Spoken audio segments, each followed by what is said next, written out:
সরকারের ৬ মাস পূর্ণ হতে বাকি আর মাত্র দুদিন। এরই মধ্যে মন্ত্রিসভায় বড় রদবদলের গুঞ্জন তুঙ্গে। মির্জা ফখরুল ইসলামের রাষ্ট্রপতি প্রার্থী হওয়ার পর শুরু হয়েছে নতুন হিসাব নিকাশ।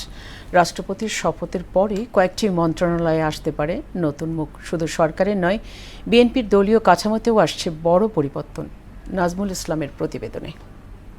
একদিকে সরকারের ৬ মাস পূর্তির কাউন্টডাউন, অন্যদিকে মন্ত্রিসভায় সম্ভাব্য রদবদল ঘিরে বাড়ছে উত্তাপ। আগামী ১৬ আগস্ট পূর্ণ হচ্ছে বিএনপি নেতৃত্বাধীন সরকারের ৬ মাস। আর ঠিক তার আগেই মন্ত্রী প্রতিমন্ত্রীদের ৬ মাসের কর্মদক্ষতার মূল্যায়ন প্রায় চূড়ান্ত পর্যায়ে। সবচেয়ে বেশি আলোচনা স্থানীয় সরকার মন্ত্রণালয় ঘিরে।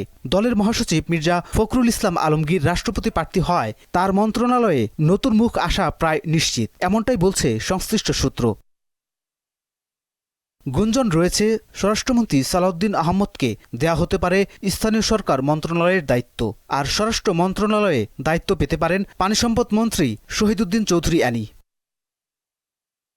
তথ্যমন্ত্রী জহিরুদ্দিন স্বপনের দপ্তরেও পরিবর্তন আসতে পারে বলে আলোচনা রয়েছে। পানি সম্পদ মন্ত্রণালয়ের দায়িত্ব তাকে দেওয়া হতে পারে এমন কথাও শোনা যাচ্ছে। আর তথ্য মন্ত্রণালয়ে আসতে পারে ডক্টর জাহিদুর রহমান। সম্প্রতি এক সংবাদ সম্মেলনে সম্ভাব্য রদবদলের কথা জানান ডাক্তার জাহিদ।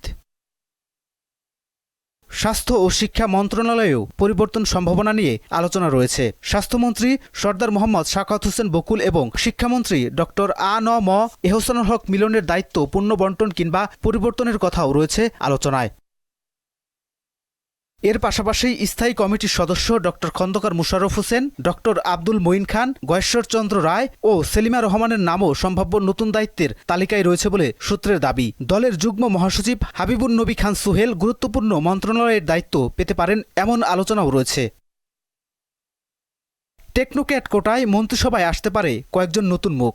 আলোচনায় রয়েছে রুহুল কবির রিজভী, সৈয়দ মোয়াজ্জেম হোসেন আলাল ও অধ্যাপক ডক্টর মওদুদ হোসেন আলমগীর পাভেল। পাশাপাশি শরিক ও সমমননা দল থেকেও মন্ত্রিসভায় আসতে পারে সাইফুল হক ও আন্দালিফ রহমান পার্থ। ৬ মাসের কর্মদক্ষতায় মূল্যায়ন ঘিরে মন্ত্রিসভায় রদবদলের জোর হিসাব নিকাশ চলছে। কে থাকছে, কে যাচ্ছেন, কার দপ্তর বদলাচ্ছে, সব নজর এখন প্রধানমন্ত্রীর সিদ্ধান্তের দিকে। নাজমুল ইসলাম, মোহনা সংবাদ, ঢাকা।